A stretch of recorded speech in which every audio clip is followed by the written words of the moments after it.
प्रेम से बोलिए गुरुदेव भगवान की, गुरु गोरखनाथ भगवान की, गुरु सच्चिदानंद भगवान की। अलखनाथ की अमृत रूपी गंगा में स्नान करने के लिए आए हुए भक्तगण, हम आप सभी लोग बड़े सौभाग्यशाली हैं। और आज सभी लोग गुरु की अमृत रूपी गंगा में स्नान करेंगे और अपने आप को, अपने जीवन के लक्ष्य को प्राप्त करेंगे, अपने मानव जीवन को सफल करेंगे।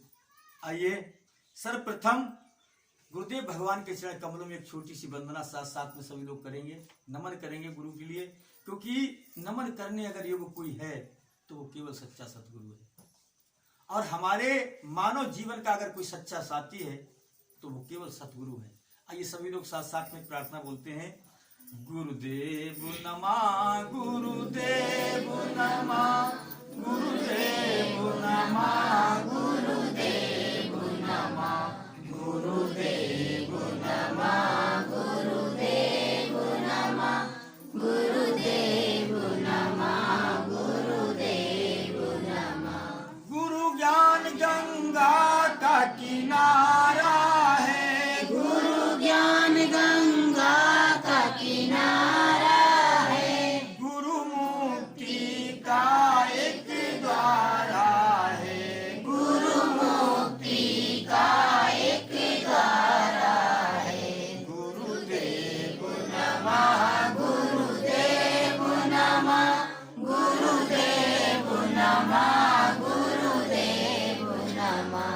गुरु बिना जहाँ से जाना नहीं, गुरु बिना जहाँ से जाना नहीं। क्योंकि अगर बगैर गुरु भक्ति किए हुए आप लोग ये जीवन हमारा व्यतीत हो गया तो फिर मानव जीवन पाने का अर्थ ही खत्म हो गया।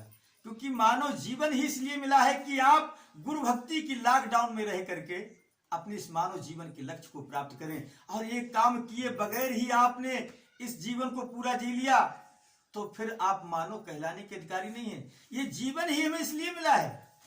और जो काम हम आप कर रहे हैं ये काम तो पशु पक्षी जानवर सभी कर रहे हैं। अरे बच्चे पैदा तो जानवर के भी होते हैं, बच्चों से प्यार मोहब्बत तो जानवर भी कर लेता है, पेट तो जानवर भी भर लेता है। और हमें आपको तो परमात्मा ने इतनी बड़ी सुविधाएं दी हैं और इतना सब कुछ विवेक,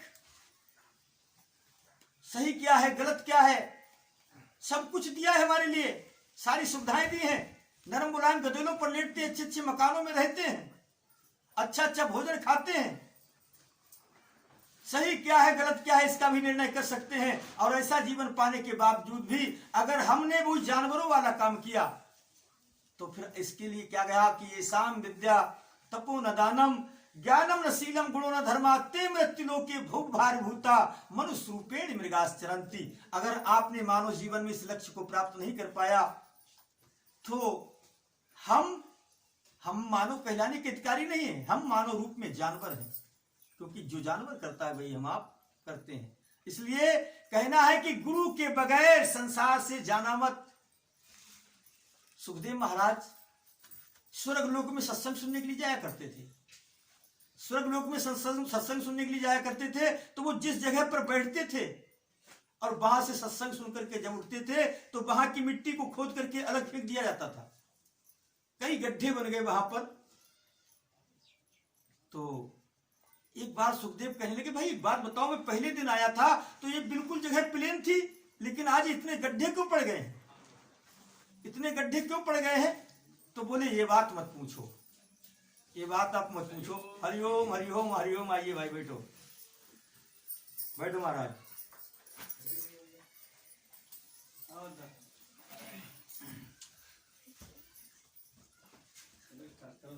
अच्छा, तो सुखदेव महाराज कहने लगे कि इतने गड्ढे क्यों पड़ गए हैं? बोले ये बात सुखदेव तो मत पूछो और आप सत्संग सुनिएगा। हरिओम हरिओम। बोले नहीं नहीं बताइए इसका कारण क्या है कि इतने गड्ढे क्यों बन गए हैं यहाँ पर, इसका क्या कारण है? आया देखा जा।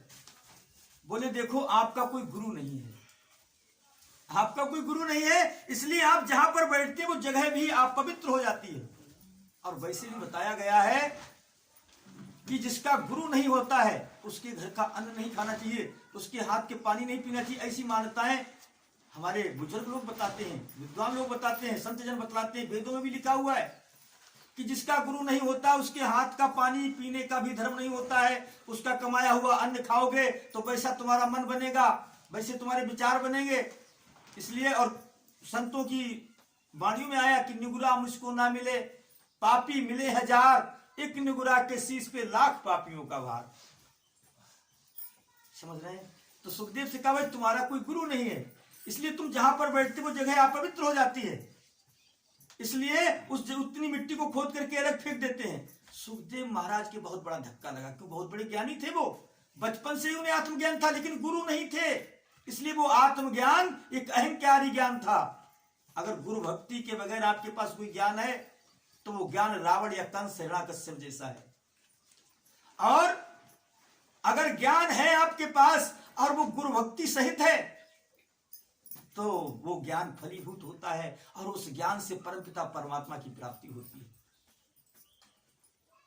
तो सुखदेव महाराज फौरन आते अपने पिताजी के पास, पिताजी मुझे बचपन से ही मां के गर्भ से ही आत्मज्ञान है, लेकिन मेरा कोई गुरु नहीं, इसलिए मेरी मुक्ति नहीं है, मेरा ज्ञान अधूरा है, छूचा है, मुझे गुरु बनाना है, मैं किसकी शरण में जाऊं? तो व्यास जी महाराज कहने लगे वैसे तो मैं ही तेरा गुरु बन जाता, लेकिन मैं अगर तेरा गुरु बन जाऊंगा तो तेरा वो भाव नहीं बन पाएगा मुझसे, क्योंकि मैं तेरा पिता हूं।